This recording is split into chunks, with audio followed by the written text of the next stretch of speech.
எல்லாருக்கும் எல்லாரும் முன்னாடியும் நான் கெத்தா இருக்கணும். ஒரு ஆஃபீஸ்லனா என்னை பார்த்தா எல்லாரும் சூப்பர் அப்படின்னு சொல்லணும். ஒரு பப்ளிக் பிளேஸ்ல இருந்துட்டு ஒரு சொசைட்டிலயோ எங்க இருந்தாலும் சொந்த பந்தங்கள் எங்க இருக்கிறவங்க தாங்க யூனிக் பர்சனா இருக்கணும்னு நினைப்பாங்க. ஆனா அவங்க பண்ணிட்டு இருக்கிற விஷயங்கள் பார்த்தா வேணா நினைச்சிட்டு இருக்கலாம் மனசுக்குள்ள. ஆனா வெளியில வந்து வேற மாதிரி இருக்கும். பார்க்கறவங்க பார்வை வேற மாதிரி இருக்கனால அவங்களுக்கு வெளியில எல்லாம் ஜீரோவா இருப்பாங்க. ஆனா உள்ள மனசுக்குள்ள ஹீரோவா இருக்குன்ற மாதிரி நினைப்பாங்க. ஆனா அதுக்குள்ள ஒரு ஆசோலேஷன் வேற இருக்கும். நம்ம செய்யறோமோ கரெக்டா இருக்கிறோமோ தப்பா இருக்கும் இப்படின்னு மனசுக்குள்ளே ஒரு குழப்பத்தை வச்சுக்கிட்டு இன்னொரு எண்ணத்தை வந்து நான் கெத்து அப்படின்னு நினைச்சிட்டு இருப்பாங்க. இந்த ரெண்டு தாட் இருந்தாலே உள்ள இருக்க நிறைய கன்ஃபியூஷன் தாட்ஸ், கெத்துன்னு ஒரு தாட்டும் நிறைய கன்ஃபியூஷன், முடியுமா முடியாதா இல்ல ஆமா இப்படி நெகட்டிவ் நிறைய தாட்ஸும் சேரும் போது எந்த விஷயம் பண்ணாம ஜீரோல இருப்பாங்க. அதை பத்தி தான் இந்த வீடியோஸ். என் பேர் ஸ்ரீராம். நான் சைக்காலஜி சம்பந்தமாகவும் மைண்ட் செட் சம்பந்தமாகவும் எண்ணம் போல் வாழ்க்கைன்ற பல வீடியோக்களை நான் மேக் பண்ணி போட்டிருக்கேன். பிளேலிஸ்ட்ல இருக்கு, பார்த்துக்கோங்க, யூஸ்ஃபுல்லா இருக்கும். நான் கெத்து, எல்லாமே கெத்து. நான் வேலை பார்க்குற இடத்துல கெத்து, நான் காலேஜில் கெத்து, நான் பிஸ்னஸ் பண்ணுறதுல கெத்து, பப்ளிக்கில் நான் கெத்து, இப்படின்னு பல பேர் நம்ம சொல்கிறத பார்த்துறோம். ஆணோ பெண்ணோ எல்லாருக்கிட்டையும் இருக்கும். ஒரு ஃப்ரெண்ட்ஷிப் இருந்தாலும் ஒரு 4 பேர்கிட்ட நான் தான் கெத்து அப்படின்ற ஒரு மனநிலை இருப்பாங்க. ஆனால் அங்கேருந்து ஆப்போசிட்டாக இருக்கிற அந்த 4 பேர் ஃப்ரெண்ட்ஸ் நம்மளா இருந்தும் பார்த்தோம்னு வச்சுக்கோங்களேன், இந்த கெத்துன்னு சொல்லக்கூடிய விஷயங்களை எல்லாருமே காமெடி பீஸாக பார்த்துட்டு இருப்பாங்க. ஆனால் மனநிலையில் எப்படி இருப்பாங்கன்னா, இந்த கெத்துன்னு நினைக்கிற பர்சன்ஸ் எப்படி நினைப்பாங்கன்னா, வாயில சொல்ல நான் கெத்து அப்படின்னு சொல்லுவாங்க. ஆனால் உள்ள நிறைய நெகட்டிவ் தாட்ஸ், நிறைய குப்பைகள் உள்ள இருக்கும். தான் என்ன ஆகணும்ன்றத வந்து ஃபோக்கஸாவோ ஒரு கோலாவோ ஒரு அச்சீவ்மெண்ட்ஸ் பண்ணணும்ன்ற எண்ணங்கள் இருக்காது. வெறும் நான் ஸ்டாரா இருக்கணும், எல்லாரும் என்னை பார்த்து கெத்தா இருக்கிறேன், மனசுக்குள்ள நான் அழகா இருக்கேன், என்னால எல்லாம் முடியும் அப்படின்னு நினைக்க 1-2 பாயிண்ட்ஸ் மொத்தம் நினைச்சிட்டு இருப்பாங்க. ஆனா அவங்கக்கிட்ட வந்து இது பண்ண முடியுமா, நான் கொஞ்சம் கருப்பா இருக்கிறேன், கொஞ்சம் எனக்கு முடியலையே, கொஞ்சம் என்னால பண்ண முடியுமா, இந்த விஷயத்த என்னால போக முடியுமா, இந்த மார்க் எடுக்க முடியுமா, இந்த பிசினஸ் பண்ண முடியுமா, இந்த சேல்ஸ் எடுக்க முடியுமா, இப்படி பேச முடியுமா, இப்படி ஒரு கன்ஃபியூஷன்ஸ் தாட்ஸ் போது வந்து மைண்டுக்குள்ள எப்பயும் ஒரு தேர்ட் ப்ராசஸ் அவங்களுக்குள்ள ஓடிக்கிட்டே இருக்கும். ஆனா சொல்றது வந்து நான் கெத்து பர்சன் சொல்லுவாங்க. இந்த 2 முரண்பாடான விஷயம் நம்ம மனசுக்குள்ள இருக்கும் போது எல்லாருக்குள்ளயும் இருக்கும், ஏன் எனக்குள்ளயும் உண்டு இருந்தது. அதை வந்து எப்படி நம்ம வந்து டோட்டலா நம்மளுக்குள்ள சேஞ்ச் பண்ணா மட்டும்தான் ஒரு 10 பேருக்கு முன்னாடி நம்ம கெத்தாவும் இருக்க முடியும், நம்ம ஷார்ப்பா இருக்க முடியும், ஜெயிக்கவும் முடியும். செய்ய வேண்டிய சிம்பிள்ங்க.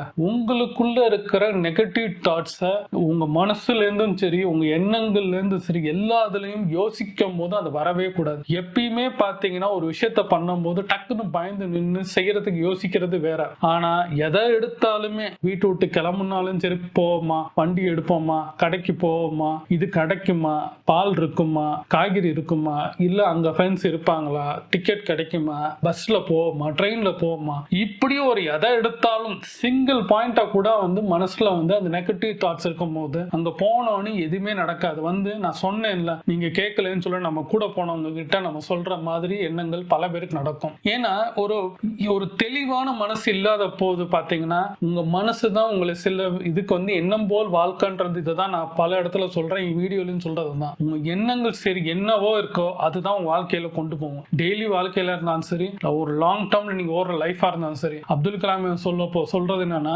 கனவு காணுங்க, நீங்க ஜெயிக்கலாம்னு சொல்றது வந்து படுத்துட்டு கனவு காணுங்கன்னு சொல்ல, உங்க எண்ணங்களை பாசிட்டிவா பண்ணும்போது அதை மனசுக்குள்ள ஆழமா கொண்டு போனா மட்டும்தான் நீங்க ஜெயிக்க முடியும். செய்ய வேண்டியது ஒன்னே ஒண்ணுதான். நான் சிம்பிளா சொல்றேன், ஒரு பேப்பர் எடுங்க, ஒரு ஒயிட் ஷீட் எடுங்க, அதுல உங்க மனசு மாதிரி உங்களுக்குள்ள வந்து எதெல்லாம் அந்த நெகட்டிவ் தாட்ஸ், இந்த பாசிட்டிவ் விட்டுருங்க. இந்த நெகட்டிவ் தாட்ஸ் எனக்கு இது வரல, எனக்கு பண்ணல, இப்படின்னு உங்களுக்கு எண்ணங்கள் எப்பப்பெல்லாம் ஓடுதோ எழுதிக்கிட்டே இருங்க. என்னை கேட்டா ஒரு நாள் எழுதாதீங்க. இப்போ 2 லைன் உங்களுக்கு அந்த தாட்ஸோட தான் எழுதுங்க. 3வது நாள், 4வது நாள், 5வது நாள், இப்படி 10 நாள், 15, 20 நாள் ஓடும்போது ஒரு 30 நாள் கழிச்சு பார்த்தீங்கன்னா அந்த எண்ணங்கள் ஃபுல்லா அந்த பேப்பர்ல இறங்கிருக்கும். ரியலுங்க, இது சைக்காலஜி. இதுதாங்க உங்களுக்குள்ள இருக்கிறத ஸ்ட்ராங் பாயிண்ட், நினைச்ச பாயிண்ட் இல்ல, ஸ்ட்ராங்கா உங்களுக்குள்ள எப்ப பார்த்தாலும் ஒன்று ஓடிட்டு இருக்கும்ல, முடியுமா முடியாதா, இதை பண்ணவா அதை பண்ண வேண்டாமா, இப்படி தாட்ஸ் உங்களுக்குள்ள ஓடுறத இது ஒரு ஹேபிட்ஸாவே ஒரு கொஞ்ச நாள் எழுத ஆரம்பிக்கும். முடியாத விஷயத்தை நான் ஜெயிச்சுட்டேன் பண்ணிட்டேன்னு நான் சொல்லல, தோக்கிற விஷயங்கள் சம்பந்தமா என்னன்னா இருக்கோ அதெல்லாம் எழுதிக்கிட்டே இருந்தீங்கன்னா நிச்சயமா ஒரு டைம் பீரியட்ல உங்களுக்கு வந்து பேப்பர் சேரும் போது ஒண்ணுமே பண்ணாதீங்க. பாத்ரூம்க்கோ இல்ல ஓபன் பிளேஸ்க்கு எங்கேயோ போய் தீப்பெட்டி எடுத்து பொருத்தி அது எரியறத மாத்திரம் பாருங்க. உங்களுக்குள்ள இருக்க நெகட்டிவ் தாட்ஸ் அது கருப்பா மாறி ஆட்டோமேட்டிக்கா கீழே வந்து தண்ணி ஊத்திட்டு வந்து பாருங்க. உங்களுக்குள்ள அந்த ஃப்ரெஷ்னஸ், உங்களுக்குள்ள இருக்கிற ஒரு ஏதோ ஒரு புதுசா பிறந்த எண்ணங்கள், புதுசா விஷயங்கள் இருக்கிற மாதிரி உங்களுக்குள்ள தோணும். என்ன நெகட்டிவ் தாட்ஸ்ன்றத நான் சொல்ல முடியும், ஏன்னா எனக்கு ஒரு மாதிரி நெகட்டிவ் தாட்ஸ் தோணும், உங்களுக்கு ஒரு மாதிரியே தோணும். அதை நீங்க எழுதணும் தவிர நான் இதை பல தடவை எழுதுவேன். பல விஷயங்கள் நான் எழுதும் போது என்ன ஆகுதுன்னா எனக்குள்ள இருக்கிற அந்த பாசிட்டிவ் இது இத்தனை நாள் இந்த என் லைஃப்ல ஏங்க வைக்கிறது, இந்த மாதிரி நான் செய்யற எல்லா விஷயத்துக்கும் பேஸே எனக்கு அதுதான். அது பண்ணும் போது நீங்க அதை பண்ணாம இருந்தா என்ன ஆகும் நான் சொல்றேன். லைஃப் லாங் இப்படியே தான் போவீங்க. உங்களுக்கு வந்து ஜெயிக்கலான்றது வந்து 2% இருக்குன்னா 98% நெகட்டிவ் இருக்கு. எது பெருசு? 98 பெருசா 2% பெருசா? 98 தான் பெருசு. நீங்க 98ல இந்த உங்களால பாசிட்டிவ் வந்து இந்த 2% சேரும் போது ஆட்டோமேட்டிக்கா அதே அமுக்கி 100 ஆக்கிடும். அதுக்கு பெட்டர் உங்க நெகட்டிவ் தாட்ஸ் நீங்க குறைக்கணும், உங்க பாசிட்டிவ் தாட்டை ஏத்தணும். இது குறைக்க குறைக்க என்ன ஆகும்னா ஒரு சின்ன விஷயத்தை தான் நான் பண்ணேன். சிம்பிள், இந்த ஒரு விஷயத்தை மாத்திரம் பண்ணுங்க, நீங்க அடுத்த ஹேபிட்ஸா மாத்திருவீங்க. காலையில 5 மணிக்கு எந்திரிக்க ட்ரை பண்ணுவீங்க, அடுத்து வேகமா படிக்க ஆரம்பிப்பீங்க, மார்க் எடுக்க பார்ப்பீங்க, இல்ல பிசினஸ் பண்ண ஆரம்பிப்பீங்க, இல்ல ஒரு வேலைக்கு போக பார்ப்பீங்க, ஒரு கலெக்டர் படிக்கிறதுக்கு ஐஏஎஸ் ட்ரை பண்ணுவீங்க, இப்படி ஐபிஎஸ், இப்படி நிறைய விஷயங்கள் இருக்கு. கவர்மெண்ட் ஜாப் சம்பந்தமாக எக்ஸாம் டிஎன்பிஎஸ்சி அது இது நீங்க எல்லாமே ட்ரை பண்ண ஆரம்பிப்பீங்க. அப்போ உங்களுக்கு தேவை என்னன்னா ஒரு சின்ன மூவ். இந்த நெகட்டிவ் தாட்ஸ் மாத்திரம் தான் எல்லாத்தையும் நான் உங்களுக்கு சேஞ்ச் பண்ண சொல்லல. இப்ப காலையில எந்திரிக்கணும்னு ட்ரை பண்றது 5:30 மணின்றது 5:25க்கு ஒரு நாள் அலாரம் வச்சு பாருங்க. அந்த அலாரம் கேட்டோன்னா உங்களுக்கு தலை வலிக்கும், ஒரு மாதிரி கண்ணு எரியும். அடுத்த நாள் 5:20க்கு வச்சு பாருங்க. ரெண்டாவது நாள் அப்பயும் கொஞ்சம் கஷ்டத்துல எந்திரிச்சிருவீங்க. அடுத்த நாள் 5:15 வைங்க. 5 நிமிஷமா குறைச்சு ஒரு நாள் வந்து 5 மணிக்கு வச்சு பாருங்களேன். 7வது நாள் ஆட்டோமேட்டிக்கா 8வது நாள் 5 மணி அலாரம் வைக்காம படுத்து பாருங்க, எந்திரிச்சிருவீங்க. இதுதான் மைண்ட். நம்ம மைண்ட் ஒரு மெக்கானிசம். அந்த மெக்கானிசத்துக்கு வந்து திருப்பி சொல்லணும். சொன்னா மாத்திரம் தான் அது மாத்தும். நீங்க டெய்லி காலையில எந்திரிச்சா இட்லி தோசை, மத்தியானம் சாம்பார் இட்லி, சாம்பார் காய்கறி, நைட் ஆனா ஒரு டிஃபன், இந்த மாதிரி நீங்க சாப்பிட்டு பழகும் போது ஒரு ஃப்ரெண்ட்ஸோட போய் சாயந்தரம் 6 மணி நிக்கிறது, காலையில போய் டீ குடிக்கிறது 10 மணிக்கு ஒரு கடையில, இல்ல ஒரு லேடிஸா இருந்தா பக்கத்து வீட்டுல உட்காந்து பேசுறது, மத்தியானம் ஆனா தூங்குறது, நைட் ஆனா உட்காந்து சீரியல் பாக்குறது, இப்படி நிறைய ஹேபிட்ஸ், ஒரே ஹேபிட்ஸ் வச்சிருப்பீங்க. அதுல வந்து நிறைய உங்களுக்கு வந்து மனசு அழுத்தமும் இருந்திருக்கும். அப்ப எது தப்பு எது ரைட்ன்றது உங்களுக்கு தான் தெரியும். இதை நான் மாத்தணும்னு நினைச்சிட்டு உங்களால முடியாது. வரும் நியூ இயர்க்கு வந்து 2023ல 2024 ரெசல்யூஷன் எடுக்கிறீங்கன்னா ஒரு சின்ன விஷயத்த சேஞ்ச் பண்ணி பாருங்க.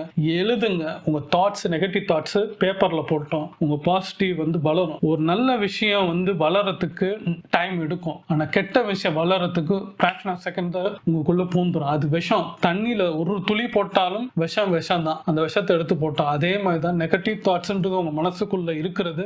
ஒரு டாட் கூட இருந்தா கூட உங்களுக்கு பிரச்சனை தான். உங்களுக்குள்ள வந்து சில கசப்பான விஷயம் நெகட்டிவ் தாட்ஸ் இருந்தாலும் சின்ன, இப்ப வந்து 98% பாசிட்டிவ் 2% நெகட்டிவ் இருக்குன்னா ஒரு காலகட்டத்தில் அதுவும் குறைஞ்சு போயிடும். இதுதான் வந்து சேஞ்ச் பண்ண சொல்றேன். எனக்குள்ளேயும் சில இன்னும் நெகட்டிவ் தாட்ஸ் இருந்தாலும் அது கொஞ்சம் கொஞ்சமா நான் மாத்த எனக்கு நானே புத்துணர்ச்சி அடைகிறேன். ட்ரை பண்ணுங்க. நீங்களும் 10ல 1 இருப்பீங்க. நீங்க கடைசியா வரேன்றது முக்கியம் கிடையாது. சிம்பு சொல்ற டைலாக் மாதிரி தான், லாஸ்டா வரேன் யாருன்றது முக்கியம் இல்லை, ஆனா யார் ஃபர்ஸ்டா வராங்கன்னு தான் முக்கியம். கடைசியா நம்ம லாஸ்ட்ல வந்துட்டு இருந்தாலும் 10ல 11 நம்ம நிக்கணும்னு ட்ரை பண்ணக்கூடாது. 10ல ஃபர்ஸ்ட் பர்சனா வர்றதுக்கு ட்ரை பண்ணோம். நம்மளும் கெத்தா இருப்போம். சுத்தியும் நம்மளே சொசைட்டி நம்ம மதிக்கும். ட்ரை பண்ணுங்க. நீங்களும் நல்ல மனிதர்கள். இந்த சொசைட்டிக்கு நீங்களும் ஒரு ஸ்கில் செட்டோட பிறந்துருக்கீங்க. உங்களால முடியும். ட்ரை பண்ணுங்க.